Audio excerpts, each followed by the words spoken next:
দেখো, তো আমরা আজকে যে ছবিটা আঁকতে চলেছি সেখানে আমি আহ একটু আগে আমি একটু বাইরে ঘুরতে গেছিলাম। তো এমনি দাঁড়িয়েছিলাম রাস্তার পাশে। তো একটা জলাধার চোখে পড়লো, মানে যেখানে জল জমে আছে। সাধারণত আমরা দেখি কি নোংরা পড়ে আছে কিন্তু আমরা যারা মানে একটু মানে ছবি আঁকি বা অন্যভাবে দেখতে অভ্যস্ত, তারা কিন্তু সবকিছুর মধ্যে সৌন্দর্য মানে খুঁজে নিই আর কি। দেখো, যে একটা নোংরা আবর্জনা পড়ে আছে, কিন্তু সেটার মধ্যেও কিন্তু আমরা দেখতে পেলাম, আমার আঁকতে মন গেল তাই আঁকছি। দেখি দেখো, সুন্দর তো মানুষের কাছে ভিন্নভাবে ভিন্ন রকম ফুটে ওঠে যে সুন্দরতা। কারো কাছে একটা জিনিস সুন্দর হবে, কারো কাছে ওই জিনিসটা কিন্তু সুন্দর নাও হতে পারে। তো সেটা ব্যাপার নয়। তো ব্যাপার হচ্ছে যে আমরা কিন্তু এটার মধ্যে ভিন্নতা আমাদের ফুটে ওঠে। এটাই কিন্তু আমরা এইভাবেই কিন্তু। তো দেখো, ওইটা যেটা বলছিলাম যে সেই জলাধারটা নোংরা আবর্জনা পড়ে আছে, কিন্তু সেটা আমার মনে হলো যে ওটা আঁকা যাবে। কারণ ওটার মধ্যে কিছু জিনিস আছে সুন্দর, আমি জিনিসগুলো ফুটিয়ে তুলতে পারবো, তার জন্য এটা আমি আঁকছি। তো আমি কিভাবে শুরু করলাম, দেখো, একটা হালকা শেড দিয়েছি। জলাধারটাকে আমি পর্যবেক্ষণ করলাম ভালো করে, যে ওখানে জলটা জমে আছে, জলটা কিভাবে তার রংটা ফুটে উঠছে, কোথায় ছায়া আছে, কি আছে। তো আমি জলাধারটা, একটা ছোট জলাধার, জল, সেটাকে আমি স্পষ্ট করবার চেষ্টা করব। তো দেখো, জলের রং আমরা সাধারণত নীল করি, কিন্তু আমি দেখলাম ভালো করে স্পষ্ট করে সেটার মধ্যে একটা হালকা আহ মানে ধূসর টাইপের রং ফুটে উঠছে, যেহেতু জলটা নোংরা ছিল। আর তার উপর যে ছায়াটা পড়ছে সেটা হবে তোমার আকাশের ছায়াটা সাদা। আর পাশে যে এটা পড়বে তোমার কি বলে, ওই জন্য ওটা ধূসর টাইপের মনে হচ্ছে। ছায়াটা মিলিয়ে পড়ে আকাশের রং এবং জলের রং কালো টাইপের মিলিয়ে পড়ে ধূসর টাইপের। তো এটাকে আমি জলাধারটাকে এইভাবে করার চেষ্টা করছি ধূসর টাইপের। আর তার উপরে পড়বে গাছের ছায়াগুলো পড়বে সেখানে, ঠিক আছে, ওখানে একটা, তার উপরে যে ঝোপঝাড় গুলো, জঙ্গল ফঙ্গল রয়েছে, সেটাকে আমি এখানে করার চেষ্টা করছি।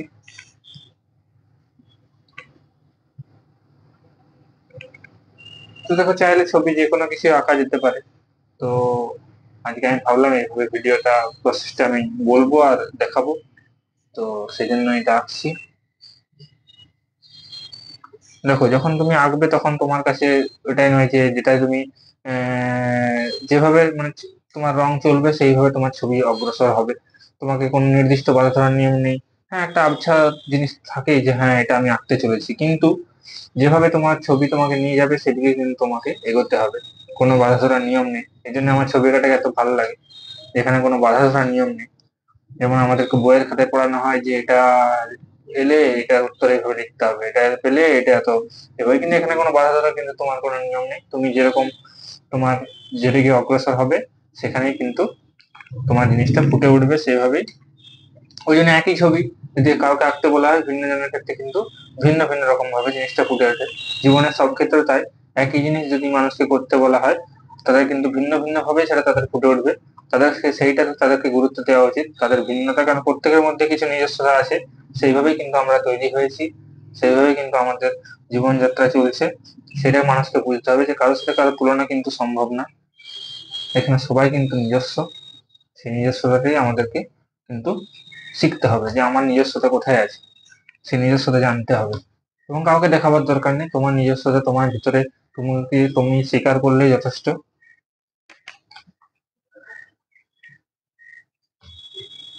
তো এখানে আমি ঝোপঝাড় গুলোকে একটু কালার করার চেষ্টা করছি বিভিন্ন ধরনের।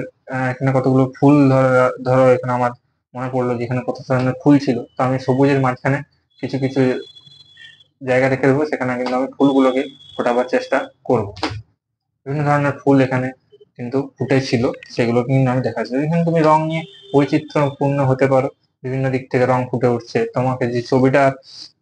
একটা আবছা জিনিস, তারপরে গাছপালার রং তুমি ফুটিয়ে তুলছো, মাটি, নোংরা আবর্জনা, এসব জায়গার মধ্যে কিন্তু তুমি জিনিসটা ফুটিয়ে তুলছো। তো সেরকমই তোমার ছবিটা কিন্তু ফুটে উঠছে ধীরে ধীরে, তুমি দেখতে পাবে। তুমি নিজে যখন সন্তুষ্ট হবে সেদিকে তোমার চললেই হবে, তোমার কোনো জিনিস কপি করার দরকার নেই, কাউকে জিনিস করার দরকার নেই। যখন তোমার মনে হবে যে জায়গাটা করার দরকার নেই, সেই জায়গাটা আর করার দরকার নেই। যখন মনে হবে জায়গাটা আর একটু কিছু করতে হবে, সেই জায়গাটা করতে হবে। এভাবেই কিন্তু আমাদের ছবি আঁকা কিন্তু এগিয়ে চলে।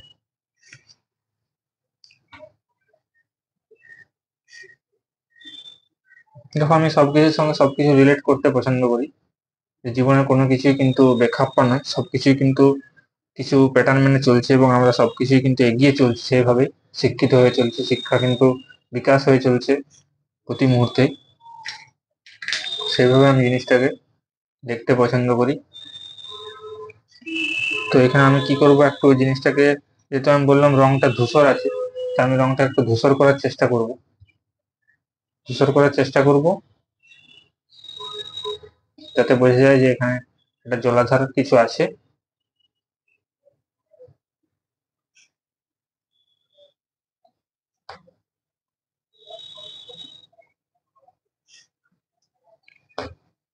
মানে কিছু আমি ডিটেলস টাইপের কিছু দিয়ে দিচ্ছি, যাতে বোঝা যায় হিজিবিজি গাছপালা হাবিজাবি আছে।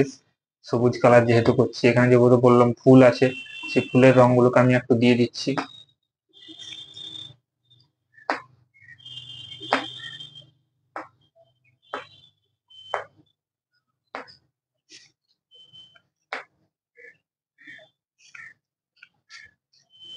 তার মাঝখানে কিন্তু আমাদের ছবি আঁকা এগিয়ে চলবে ভিন্ন ভিন্ন হবে। এখানে কিন্তু আর কোনো বাধ্যবাধকতা নেই যে তোমাকে এরকম করতে হবে, এরকম করতে হবে। তুমি কিন্তু, আমার রং যাচ্ছে যেরকম টাইপের একটা ভাবনা চিন্তা আমার ফুটে উঠছে, সেরকম টাইপের রং ওর দিকে আমার হাত যাচ্ছে, এবং সেরকম টাইপের জিনিস কিন্তু আমার ফুটে উঠছে ছবিটা আপনার থেকে। এখানে আর কোনো বাধ্যবাধকতা নেই যে আমাকে এইভাবে আঁকতে হবে, এইভাবে রূপগুলো ফুটিয়ে তুলতে হবে। রূপ তো আপনার থেকে ফুটে উঠবে, আমরা ফুটিয়ে তুলবার কেউ নয়।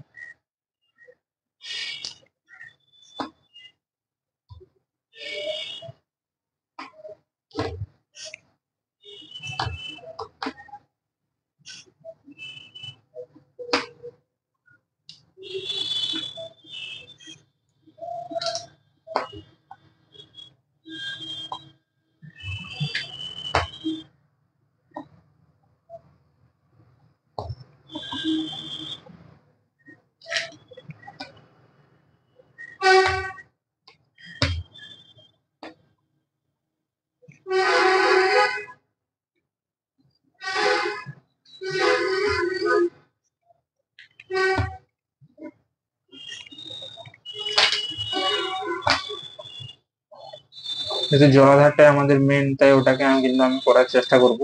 এখানে আমি একটু সাদা রং দিয়ে এভাবে ঘষে দিচ্ছি, তাহলে কিন্তু ওই ধূসর রংটা কিন্তু আমি ফুটিয়ে যেটা আনবার চেষ্টা করছি, জলের যে রংটা, সেটা কিন্তু এখানে আসবে।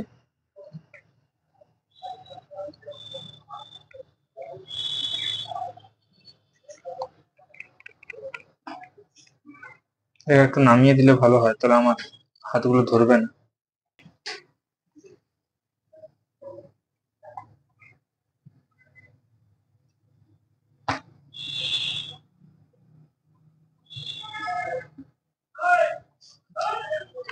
এরপর আমি একটু ধূসর রংটা আরো করার চেষ্টা করব এখানে।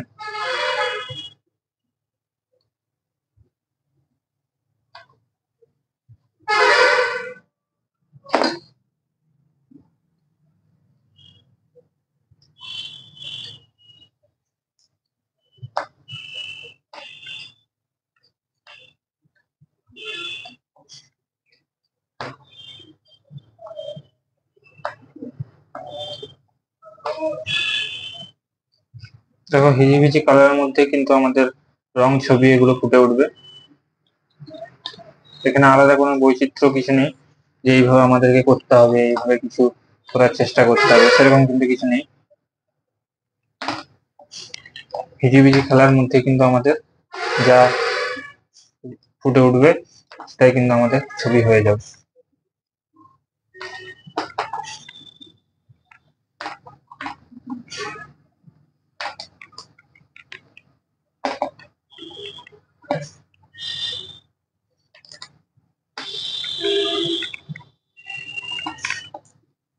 এখানে কিছু আমি আকার দেওয়ার চেষ্টা করবো, গাছের পাতা, বড় বড় সেই কচুরপানা টাইপের পাতা থাকে না, এগুলো জলাধারে হয়, সেরকম টাইপের আকার আমি দেওয়ার কিছু চেষ্টা করব। যা হোক, কিছু আকার ফুটে উঠবে। হয়তো সবকিছু আকার বোঝা যাবে না যে এটা একটা আকার, কিন্তু বোঝা যাবে যে হ্যাঁ, কিছু গাছপালা আছে, কিছু ঝোপঝাড় আছে, তার মাঝখানে কিন্তু এরকম একটা জলাধারের রূপ ফুটে উঠছে, এরকম কিছু বোঝা যাবে। তো সেটাই আমার ফুটিয়ে উঠবে আশা করছি।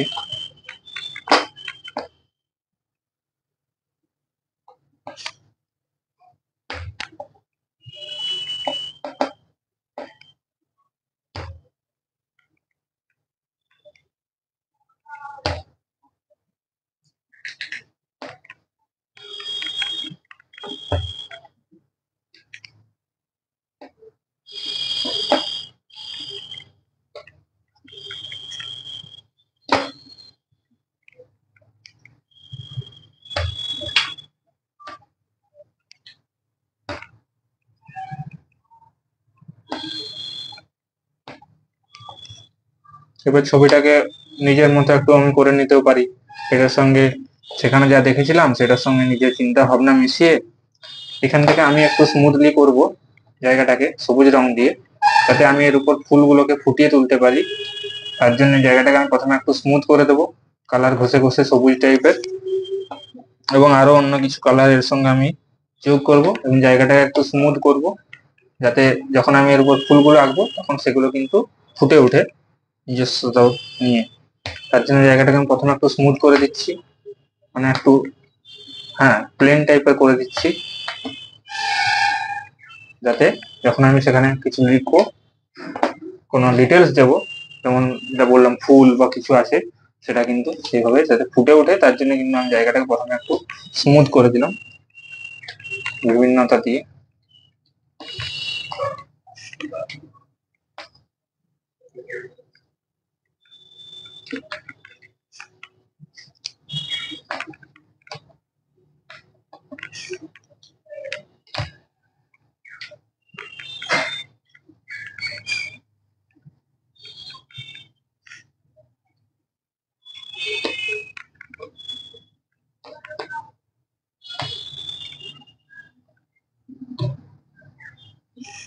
এরপরে কিন্তু আমি এখানে ফুলগুলো, যে ফুলগুলো ছিল ওখানে, সেই ফুলগুলোর আমি একটা আকার দেওয়ার চেষ্টা করছি।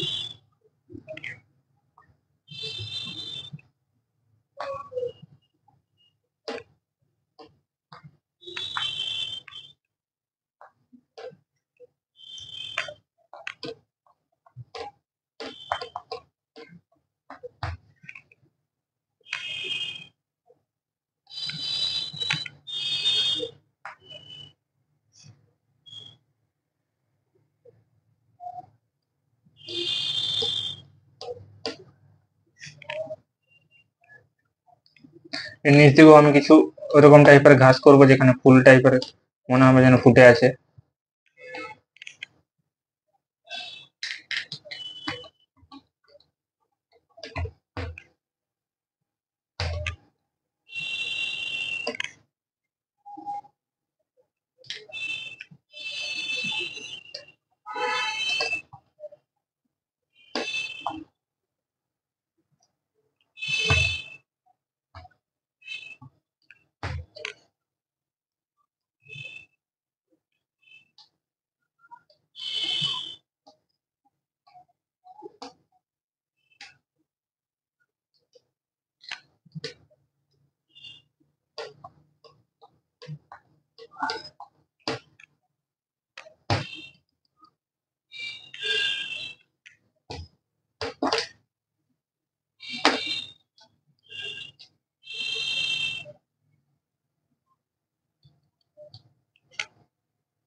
এই পাশটায় আমি কিছু পাথর টাইপের দেওয়ার জন্য একটু এরকম পাথরের কালার করব।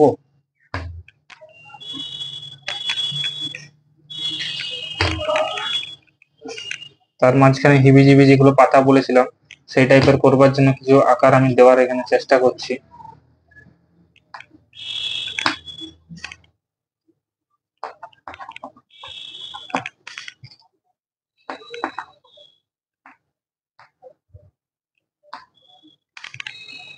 হ্যাঁ, এরপর জলের যে গাছের ছায়ার যে রঙগুলো ফুটে উঠবে সেটাকে কিন্তু আমি এইভাবে করার চেষ্টা করব।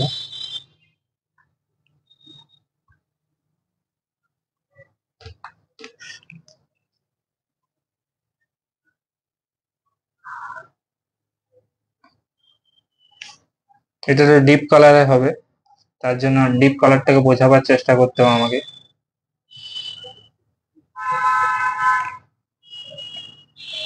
এবং তারপর সেটাকে ধূসর দিয়ে এভাবে কিন্তু ঢেকে দিতে হবে কালারটাকে, তাহলে বোঝা যাবে যেটা গাছের ছায়া, জলের উপর ছায়া যেটা পড়েছে। এবং এখানটাকে আমরা কি করব, এইভাবে একটু ডিপ করে দেব।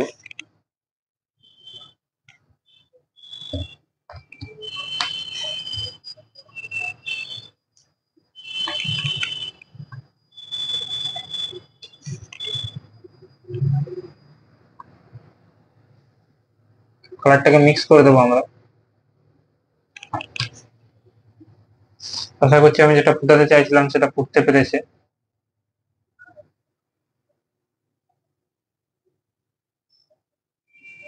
তো আর কিছু করছি না ছবিটাতে, যদি আবার কিছু পরে অ্যাড করতে মনে হয় করব। তো আপাতত ছবি কিভাবে আঁকি সেটুকু বোঝবার জন্যই এটুকু করা। তো আজকের মতো এই পর্যন্তই। নমস্কার, ধন্যবাদ।